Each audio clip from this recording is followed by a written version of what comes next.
Jessy ഡെലാൻഡിസിനെ നോക്കിയാൽ അദ്ദേഹം ഒരു ക്രിസ്ത്യൻ പ്രസംഗകനും സുവിശേഷകനുമാണെന്ന് നിങ്ങൾക്ക് വായിക്കാൻ കഴിയും. 1976 മുതൽ അദ്ദേഹം തന്റെ വേല ചെയ്തുവരുന്നു. അതിനാൽ അദ്ദേഹത്തിന് പതിറ്റാണ്ടുകളുടെ പരിശീലനമുണ്ട്. എന്നാൽ നിങ്ങൾ അദ്ദേഹത്തിന്റെ പ്രസംഗം ശ്രദ്ധിച്ചാൽ ദൈവത്തെക്കുറിച്ചും സുവിശേഷത്തെക്കുറിച്ചും അദ്ദേഹം പഠിപ്പിക്കുന്നത് ബൈബിൾ പഠിപ്പിക്കുന്നതിൽ നിന്ന് വളരെ വ്യത്യസ്തമാണെന്ന് നിങ്ങൾക്ക് മനസ്സിലാകും. ഇന്ന് അദ്ദേഹത്തിന്റെ സന്ദേശങ്ങളിൽ ഒന്നിന്റെ ഒരു ചെറിയ ക്ലിപ്പിനോട് ഞാൻ പ്രതികരിക്കാൻ ആഗ്രഹിക്കുന്നു. വിശാലമായ സന്ദർഭത്തിനായി താഴെയുള്ള വിവരണത്തിൽ അദ്ദേഹത്തിന്റെ പൂർണ്ണ സന്ദേശത്തിലേക്കുള്ള ലിങ്ക് പരിശോധിക്കുക. എന്റെ ആത്മാർത്ഥമായ ക്ഷമാപണം. ഈ വീഡിയോ തയ്യാറാക്കുമ്പോൾ ജെസ്സി ഏത് തിരുവെഴുത്തുകളിൽ നിന്നാണ് പ്രസംഗിക്കുന്നതെന്ന് ഒരു ആമുഖം നൽകാൻ ഞാൻ മറന്നു. അത് യോഹന്നാൻ പുലർച്ചെ 3 മണി കഴിഞ്ഞ് 17 മിനിറ്റിൽ നിന്നുള്ളതായിരുന്നു. അതിൽ ഇങ്ങനെ വായിക്കുന്നു: ദൈവം പുത്രനെ ലോകത്തിലേക്ക് അയച്ചത് ലോകത്തെ വിധിക്കാനല്ല, ലോകം അവനിലൂടെ രക്ഷിക്കപ്പെടാനാണ്. ജെസ്സി ഡെലാൻഡിസിന്റെ വാക്കുകൾ ശ്രദ്ധിക്കുക. അദ്ദേഹം ശക്തി എന്ന വാക്കിന് വളരെയധികം ഊന്നൽ നൽകുന്നു. അവൻ പറയുമായിരുന്നു എന്ന് ഞാൻ ആഗ്രഹിക്കുന്നു. എന്നാൽ അവൻ കഴിയും എന്ന് പറഞ്ഞിരുന്നെങ്കിൽ അത് നിങ്ങളുടെ ഇഷ്ടം എടുത്തുകളയുമായിരുന്നു. യോഹന്നാൻ പുലർച്ചെ 3 മണി കഴിഞ്ഞ് 17 മിനിറ്റ് ഉദ്ധരിച്ച ശേഷം ജെസ്സി ഡെലാൻഡിസ് ഊന്നിപ്പറയുന്നത് ലോകം അവനിലൂടെ രക്ഷിക്കപ്പെടും എന്നല്ല, മറിച്ച് ലോകം അവനിലൂടെ രക്ഷിക്കപ്പെടും എന്നാണ്. മറ്റൊരു വിധത്തിൽ പറഞ്ഞാൽ യോഹന്നാൻ 3-ാം അധ്യായത്തിലെ ആകാമെന്ന് എന്ന വാക്കിന്റെ അർത്ഥം ഒരുപക്ഷെ അല്ലെങ്കിൽ ഒരുപക്ഷെ എന്നാണ് എന്ന് ജെസ്സി കരുതുന്നതായി തോന്നുന്നു. അത് വാചകത്തിന്റെ തെറ്റായ വായനയാണെന്ന് ഞാൻ വിശ്വസിക്കുന്നു. മാത്രമല്ല, അദ്ദേഹത്തിന്റെ നിഗമനം ദുഃഖകരമെന്നു പറയട്ടെ സുവിശേഷത്തെ വളച്ചൊടിക്കുന്നുവെന്നും ഞാൻ വാദിക്കും. വാക്യം അവനിലൂടെ ലോകം രക്ഷിക്കപ്പെടുമെന്ന് പറഞ്ഞാൽ അത് നമ്മുടെ ഇഷ്ടത്തെ എടുത്തുകളയുമെന്ന് ജെസ്സി പറയുന്നു. അദ്ദേഹം പറഞ്ഞതിന്റെ വ്യാപ്തി അങ്ങനെയാണെങ്കിൽ എനിക്ക് ആശങ്കയില്ല. അത് കേവലം കാൽവിനിസവും അർമേനിയനിസവും തമ്മിലുള്ള സഹോദരത്വപരമായ ഒരു സംവാദമായിരിക്കും. എന്നിരുന്നാലും കാര്യങ്ങൾ ഒരു വിചിത്രമായ വഴിത്തിരിവിലേക്ക് നീങ്ങുന്നു. കുട്ടി, പരിശുദ്ധാത്മാവ് വരുന്നതായി ഞാൻ കേൾക്കുന്നു. എനിക്കത് അനുഭവപ്പെടുന്നു. ഇപ്പോൾ എന്റെ കാലുകളിൽ ഓറഞ്ച് പോലെ വലിയ രോമാഞ്ചം തോന്നുന്നു. കർത്താവായ യേശുവേ, ഇത് ചൂണ്ടിക്കാണിക്കേണ്ടത് ആവശ്യമാണെന്ന് ഞാൻ കരുതുന്നു. പരിശുദ്ധാത്മാവിന്റെ ബോധ്യത്തെ ആരെങ്കിലും രോമാഞ്ചവുമായി താരതമ്യം ചെയ്താൽ നിങ്ങൾ തിരുവെഴുത്തുകൾ പരിശോധിച്ചുകൊണ്ട് ആ അവകാശവാദങ്ങൾ പരീക്ഷിക്കണം. പരിശുദ്ധ ത്രിത്വത്തിലെ മൂന്നാമത്തെ വ്യക്തിയാണ് പരിശുദ്ധാത്മാവ്. ഏക സത്യദൈവത്തിന്റെ സ്വഭാവം പിതാവായ ദൈവവും പുത്രനായ ദൈവവുമായി അവൻ പങ്കുവയ്ക്കുന്നു. തിരുവെഴുത്തിന്റെ ദിവ്യരചയിതാവ് പരിശുദ്ധാത്മാവാണെന്ന് ബൈബിൾ വ്യക്തമായി സാക്ഷ്യപ്പെടുത്തുന്നു. പുരാതന മനുഷ്യരിലൂടെ സംസാരിച്ചത് അവനാണ്. തിരുവെഴുത്തിലെ ഒരു പ്രവചനവും സ്വന്തം വ്യാഖ്യാനത്തിൽ നിന്ന് വരുന്നില്ലെന്ന് ആദ്യം അറിയുക. കാരണം മനുഷ്യന്റെ ഇഷ്ടത്താൽ ഒരു പ്രവചനവും ഒരിക്കലും ഉണ്ടായിട്ടില്ല, മറിച്ച് പരിശുദ്ധാത്മാവിനാൽ പ്രചോദിതരായ മനുഷ്യർ ദൈവത്തിൽ നിന്നാണ് സംസാരിച്ചത്. ചുരുക്കത്തിൽ, പരിശുദ്ധാത്മാവ് ദൈവത്തിന്റെ വചനം എഴുതി. അവൻ സത്യത്തിന്റെ രചയിതാവാണ്. അതിനാൽ ഒരാൾ പരിശുദ്ധാത്മാവിനാൽ വസിക്കുകയും നയിക്കപ്പെടുകയും ചെയ്യുന്നു എന്നതിന്റെ തെളിവ് അവർക്ക് ആവേശമോ അമിതമായ വികാരങ്ങളോ അനുഭവപ്പെടുന്നതിനാലോ അല്ല, മറിച്ച് അവർ ദൈവത്തിന്റെ സത്യത്തിലും അവനെക്കുറിച്ചുള്ള അറിവിലും വളരുകയും വിശുദ്ധീകരിക്കപ്പെടുകയും ചെയ്യുന്നു എന്നതാണ്. അപ്പോസ്തലനായ പൗലോസ് തെസ്സലോനിക്കെ സഭയോട് പറഞ്ഞത് ഇതാണ്: എന്നാൽ സഹോദരന്മാരെ, കർത്താവിനാൽ സ്നേഹിക്കപ്പെട്ടവരെ, നിങ്ങൾക്കുവേണ്ടി നാം എപ്പോഴും ദൈവത്തിന് നന്ദി പറയണം. കാരണം ദൈവം നിങ്ങളെ ആത്മാവിന്റെ വിശുദ്ധീകരണത്തിലൂടെയും സത്യത്തിലുള്ള വിശ്വാസത്തിലൂടെയും രക്ഷയുടെ ആദ്യഫലമായി തിരഞ്ഞെടുത്തിരിക്കുന്നു എന്ന് തെറ്റിദ്ധരിക്കരുത്. ബൈബിൾ വായിച്ച് രോമാഞ്ചം തോന്നുകയോ വായിച്ചതിനു ശേഷം വികാരഭരിതനാകുകയോ ചെയ്യുന്നത് മോശമാണെന്ന് ഞാൻ ഒരിക്കലും പറയുന്നില്ല. ദൈവത്തിന്റെ സത്യം എന്നെ വളരെയധികം സ്പർശിച്ചിട്ടുള്ളതിനാൽ കണ്ണുനീർ വാർത്തിട്ടുണ്ട്. എന്നാൽ പരിശുദ്ധാത്മാവ് നമ്മുടെ ഉള്ളിൽ പ്രവർത്തിക്കുന്നുവെന്ന് നമ്മുടെ വികാരങ്ങൾ തെളിയിക്കുന്നില്ല. ദൈവത്തെ അപമാനിക്കുന്ന സംഗീതം കേൾക്കുമ്പോൾ രോമാഞ്ചം തോന്നാം. ആളുകൾ വികാരങ്ങൾ വ്യത്യസ്തമായി അനുഭവിക്കുന്നു. പ്രത്യേകിച്ച് ഞാൻ ഒരു വൈകാരിക വ്യക്തിയല്ല. എനിക്ക് വികാരഭരിതനാകാൻ കഴിയും, പക്ഷെ ഞാൻ കൂടുതൽ വിശകലനപരമായി ചിന്തിക്കുന്ന ആളാണ്. പക്ഷേ വളരെ വികാരഭരിതരും എളുപ്പത്തിൽ കരയുന്നവരുമായ ചില ആളുകളെ എനിക്കറിയാം. അതിനർത്ഥം അവർക്ക് പരിശുദ്ധാത്മാവ് ഉണ്ടെന്നും എനിക്കില്ലെന്നുമാണോ? പരിശുദ്ധാത്മാവ് നമുക്ക് ഇതിനകം വെളിപ്പെടുത്തിയിട്ടുള്ളതും തിരുവെഴുത്തിൽ കാണപ്പെടുന്നതുമായ വസ്തുനിഷ്ഠമായ സത്യത്തോടുള്ള പ്രതികരണമായിരിക്കണം നമ്മുടെ വികാരങ്ങൾ. അങ്ങനെ പറഞ്ഞ ശേഷം ജെസ്സി അടുത്തതായി എന്താണ് പറയുന്നതെന്ന് നമുക്ക് പരിശോധിക്കാം. അവൻ പരിശുദ്ധാത്മാവിനാൽ നയിക്കപ്പെടുന്നുണ്ടോ? അവൻ അങ്ങനെ പറയുമായിരുന്നു എന്ന് ഞാൻ ആഗ്രഹിക്കുന്നു. ചിലപ്പോഴൊക്കെ പ്രാർത്ഥനയിൽ നീ എന്തുകൊണ്ട് അവരെ സ്നേഹിക്കുമെന്ന് പറഞ്ഞില്ല. അവൻ പറഞ്ഞു, അപ്പോൾ നീ എന്നെ ശരിക്കും സ്നേഹിച്ചിരുന്നോ എന്ന് എനിക്കറിയില്ല. ഇത് വളരെ വലിയ ഒരു അവകാശവാദമാണ്, നിസ്സാരമായി അംഗീകരിക്കാൻ പാടില്ല. യോഹന്നാൻ പുലർച്ചെ 3 മണി കഴിഞ്ഞ് 17 മിനിറ്റിൽ വുഡ് എന്ന വാക്ക് താൻ ഉപയോഗിക്കാത്തത് എന്തുകൊണ്ടാണെന്ന് ജെസ്സി ദൈവത്തോട് ചോദിച്ചു. ദൈവം അവനോട് സംസാരിച്ചു. ദൈവം അനന്തമായി ശക്തനാണെന്നും മുകളിൽ സ്വർഗത്തിലും താഴെ ഭൂമിയിലും തനിക്ക് ഇഷ്ടമുള്ളത് ചെയ്യാൻ കഴിയുമെന്നും ഞാൻ തുറന്നു പറയും. ദൈവം ആഗ്രഹിക്കുന്നുവെങ്കിൽ ഇന്നും ദർശനങ്ങളിലൂടെയും ആളുകളുമായി ആശയവിനിമയം നടത്താൻ ദൈവത്തിന് കഴിയുമെന്ന് ഞാൻ വിശ്വസിക്കുന്നു.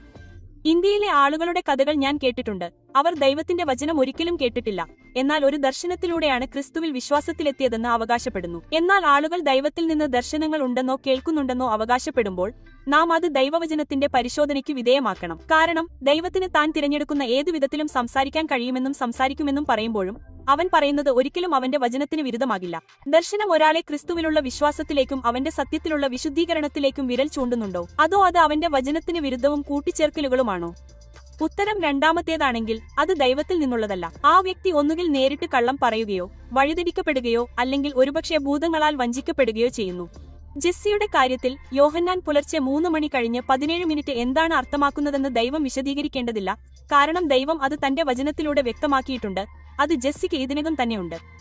എന്നാൽ വാദത്തിനു വേണ്ടി നമുക്ക് ജെസ്സിക്ക് സംശയത്തിന്റെ ആനുകൂല്യം നൽകാം. യോഹന്നാൻ പുലർച്ചെ 3 മണി കഴിഞ്ഞ് 17 മിനിറ്റ് താൻകൂട് എന്ന വാക്ക് ഉപയോഗിക്കാത്തത് എന്തുകൊണ്ടാണെന്ന് ദൈവം തന്നോട് പറഞ്ഞതായി അദ്ദേഹം അവകാശപ്പെടുന്നു. കാരണം നീ എന്നെ സ്നേഹിച്ചിരുന്നെങ്കിൽ എന്ന് എനിക്ക് ശരിക്കും അറിയില്ലായിരുന്നു എന്ന ഉദ്ധരണിയായിരുന്നു. ദൈവം എന്തിനാണ് ഇത് പറയുന്നത്? അടുത്തതായി ജെസ്സി പറയുന്നത് നമുക്ക് കേൾക്കാം. എനിക്ക് നിന്നെ സ്നേഹിക്കാൻ കഴിയും, പക്ഷേ നീ എന്നെ സ്നേഹിക്കുമോ എന്ന് എനിക്ക് ഒരിക്കലും അറിയില്ല. അപ്പോൾ ജെസ്സിയുടെ അഭിപ്രായത്തിൽ ദൈവം പറഞ്ഞത് നമ്മെ സ്നേഹിക്കാൻ പ്രേരിപ്പിക്കുമെന്ന്, പക്ഷേ നമ്മൾ അവനെ യഥാർത്ഥത്തിൽ സ്നേഹിക്കുന്നുണ്ടോ എന്ന് അവൻ അറിയില്ലായിരുന്നു. പക്ഷേ ഇത് സത്യമാണോ? ശരി. ഒന്നാമതായി ദൈവം നമ്മിൽ നിന്ന് ഒന്നും അറിയേണ്ടതില്ല. അവന് എല്ലാം അറിയാം: ഭൂതകാലം, വർത്തമാനം, ഭാവി. അപ്പോസ്തലനായ യോഹന്നാൻ തന്റെ ലേഖനത്തിൽ പറഞ്ഞു, ഇതിനാൽ നാം സത്യത്തിലാണെന്ന് നമുക്ക് അറിയാം, നമ്മുടെ ഹൃദയം നമ്മെ കുറ്റപ്പെടുത്തുന്നതെന്തും അവൻ നമ്മുടെ ഹൃദയത്തെ ഉറപ്പിക്കും. കാരണം ദൈവം നമ്മുടെ ഹൃദയത്തെക്കാൾ വലിയവനും എല്ലാം അറിയുന്നവനുമാണ്. ദൈവം നമ്മുടെ ഹൃദയത്തെക്കാൾ വലിയവനും അവൻ എല്ലാം അറിയുന്നവനുമാണ്. അതിനാൽ നമുക്ക് ഒരിക്കലും അവനെ വേണ്ടത്ര സ്നേഹിക്കാനും അവനോടുള്ള സ്നേഹം തെളിയിക്കാനും കഴിയില്ല. നമ്മെയും അവന് ആവശ്യമില്ല. നമ്മുടെ ഹൃദയം ഉൾപ്പെടെ എല്ലാം അറിയുന്നതിനാൽ ദൈവത്തിന് അവനോടുള്ള നമ്മുടെ സ്നേഹം തെളിയിക്കേണ്ട ആവശ്യമില്ല. ജെസ്സി ഉദ്ധരിക്കുന്നതും സുവിശേഷവുമായ യോഹന്നാന്റെ സുവിശേഷം മാത്രം നോക്കിയാൽ നമ്മുടെ ഹൃദയങ്ങളുടെ ഇഷ്ടം അവൻ മാറ്റുന്നില്ലെങ്കിൽ നമുക്ക് ദൈവത്തെ സ്നേഹിക്കാൻ കഴിയില്ലെന്ന് വ്യക്തമാണ്. യേശുവിൽ വിശ്വസിക്കുന്നവരെക്കുറിച്ച് യോഹന്നാൻ 1-ാം അധ്യായത്തിൽ അത് പറയുന്നു. എന്നാൽ അവനെ സ്വീകരിച്ച എല്ലാവർക്കും ദൈവമക്കളാകാനുള്ള അവകാശം അവൻ നൽകി, അവന്റെ നാമത്തിൽ വിശ്വസിച്ചവർ പോലും രക്തത്തിൽ നിന്നോ ജഡത്തിന്റെ ഇഷ്ടത്തിൽ നിന്നോ മനുഷ്യന്റെ ഇഷ്ടത്തിൽ നിന്നോ അല്ല, ദൈവത്തിൽ നിന്നത്രേ ജനിച്ചത്. ബൈബിൾ അനുസരിച്ച് നാം നമ്മുടെ പാപങ്ങളിൽ മരിച്ചവരാണ്. നമ്മുടെ പാപത്തിനും നമ്മുടെ ജഡത്തിന്റെ ആഗ്രഹത്തിനും വേണ്ടി മാത്രമാണ് നാം ജീവിച്ചിരിക്കുന്നത്. എന്നാൽ ദൈവത്തിന്റെ കൃപയും സർവ്വശക്തവുമായ ശക്തി കൂടാതെ നാം ക്രിസ്തുവിനെ വെറുക്കുന്നു, രക്ഷയ്ക്കായി അവന്റെ അടുക്കൽ വരാൻ തയ്യാറല്ല. നമ്മുടെ ഇഷ്ടം അത്ഭുതകരമായി മാറ്റുകയും ക്രിസ്തുവിനെ സ്നേഹിക്കാൻ നമ്മെ പ്രേരിപ്പിക്കുകയും ചെയ്യേണ്ടത് ദൈവമാണ്. നമ്മുടെ ശാരീരിക ജനനം തിരഞ്ഞെടുക്കാൻ നമുക്ക് കഴിയാത്തതുപോലെ നമ്മുടെ ആത്മീയ പുനർജന്മം തിരഞ്ഞെടുക്കാനും നമുക്ക് കഴിയില്ല. ഇത് ദൈവത്തിന്റെ മാത്രം പ്രവൃത്തിയാണ്. ദൈവം തന്നോട് പറഞ്ഞതായി ജെസ്സി ഡെലാൻഡിസ് പറഞ്ഞതുപോലെ ഇത് തോന്നുന്നുണ്ടോ? അല്ലെങ്കിൽ യേശു തന്നെ പറഞ്ഞപ്പോൾ എങ്ങനെയുണ്ട്, എന്നെ അയച്ച പിതാവ് അവനെ ആകർഷിച്ചില്ലെങ്കിൽ ആർക്കും എന്റെ അടുക്കൽ വരാൻ കഴിയില്ല, അവസാന ദിവസം ഞാൻ അവനെ ഉയിർപ്പിക്കും. വീണ്ടും സ്വന്തം ഇഷ്ടപ്രകാരം ഒരാൾ യേശുവിന്റെ അടുക്കൽ വരുന്നില്ല. എന്നാൽ പിതാവ് അവരുടെ ഹൃദയങ്ങളെ തന്നിലേക്ക് ആകർഷിക്കുന്നതിനാലാണ്. ദൈവം അത് നമുക്ക് വിട്ടുകൊടുത്താൽ നമ്മൾ ക്രിസ്തുവിനെ നിരസിക്കും. പിതാവ് നമ്മെ ആത്മീയമായി അവനോട് സംസാരിക്കാൻ വലിച്ചിടണം. അവസാനമായി യേശുവിന്റെ ക്രൂശീകരണത്തിനു മുമ്പ് അവന്റെ പ്രാർത്ഥന വളരെ ശ്രദ്ധാപൂർവം ശ്രദ്ധിക്കുക. ലോകത്തിൽ നിന്ന് നീ എനിക്ക് തന്ന മനുഷ്യർക്ക് ഞാൻ നിന്റെ നാമം വെളിപ്പെടുത്തിയിരിക്കുന്നു. അവർ നിങ്ങളുടേതായിരുന്നു, നീ അവരെ എനിക്ക് തന്നു, അവർ നിന്റെ വചനം പാലിച്ചു. ലോകസ്ഥാപനത്തിനു മുമ്പ് തന്റെ മഹത്വത്തിന്റെ സ്തുതിക്കായി ക്രിസ്തുവിൽ ഒരു ജനത്തെ രക്ഷിക്കാൻ പിതാവ് തിരഞ്ഞെടുത്തു. യുഗങ്ങൾ ആരംഭിക്കുന്നതിനു മുമ്പ് അവൻ തന്റെ വീണ്ടെടുക്കപ്പെട്ടവരെ അറിഞ്ഞു. അവൻ ആരെ വിളിക്കുമെന്ന് അവനറിയാമായിരുന്നു. അതിനാൽ ഞാൻ നിങ്ങളെ ന്യായാധിപനാക്കാം. യോഹന്നാന്റെ സുവിശേഷത്തിലെ വാക്കുകളും ജെസ്സി ഡെലാൻഡിസിന്റെ വാക്കുകളും ഒരേ കാര്യം പറയുന്നുണ്ടോ? എനിക്ക് ദൈവം തന്റെ വചനത്തിൽ വെളിപ്പെടുത്തിയതും ജെസ്സി ദൈവം തന്നോട് പറഞ്ഞതായി പറയുന്നതും തമ്മിൽ വലിയ വൈരുദ്ധ്യമുണ്ടെന്ന് തോന്നുന്നു. ഇതാണ് സ്നേഹം. നാം ദൈവത്തെ സ്നേഹിച്ചു എന്നല്ല, മറിച്ച് അവൻ നമ്മെ സ്നേഹിച്ചു, നമ്മുടെ പാപങ്ങളുടെ ശിക്ഷണത്തിനായി തന്റെ പുത്രനെ അയച്ചു. അതിനാൽ ഉപസംഹാരമായി വിവേകമുള്ളവരായിരിക്കുക. ദൈവനാമത്തിൽ ആരെങ്കിലും സംസാരിക്കുമ്പോൾ തിരുവെഴുത്തുകൾ ഉപയോഗിച്ച് അവരെ പരീക്ഷിക്കുക. നിങ്ങളുടെ രക്ഷ നിങ്ങൾ ക്രിസ്തുവിനെ എത്രമാത്രം സ്നേഹിക്കുന്നു എന്നതിനെ ആശ്രയിച്ചല്ല, മറിച്ച് അവന്റെ സ്നേഹത്തെയും നിങ്ങളെപ്പോലുള്ള പാപികൾക്ക് അവൻ ചെയ്തതിനെയും ആശ്രയിച്ചിരിക്കുന്നു. മത്തായി മുതൽ വെളിപാട് വരെയുള്ള പുതിയ നിയമം വായിച്ച് ക്രിസ്തു ആരാണെന്ന് മനസ്സിലാക്കുക.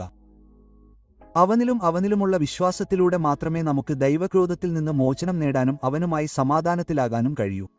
ദൈവവചനം നിങ്ങളുമായി പങ്കിടാൻ എന്നെ അനുവദിച്ചതിന് വളരെ നന്ദി. എല്ലായ്പ്പോഴും എന്ന പോലെ നിങ്ങൾക്ക് എന്റെ ഉള്ളടക്കം ഇഷ്ടപ്പെട്ടെങ്കിൽ ദയവായി താഴെയുള്ള ലൈക്ക് ബട്ടൺ അമർത്തി അതിനെക്കുറിച്ച് നിങ്ങൾ എന്താണ് ചിന്തിക്കുന്നതെന്ന് എന്നെ അറിയിക്കാൻ ഒരു അഭിപ്രായമിടുക. കൂടാതെ ദയവായി സബ്സ്ക്രൈബ് ബട്ടൺ അമർത്തുക, അറിയിപ്പ് ബെൽ അമർത്താൻ മറക്കരുത്. അതുവഴി ഞാൻ പുതിയ ഉള്ളടക്കവുമായി പുറത്തിറങ്ങുമ്പോഴെല്ലാം നിങ്ങൾ കാണും.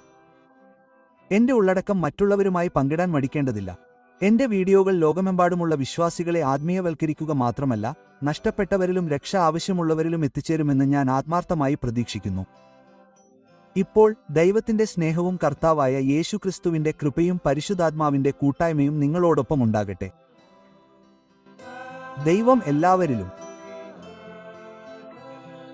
അനുഗ്രഹിക്കട്ടെ. വാഴ്ത്തപ്പെട്ട ത്രിത്വം.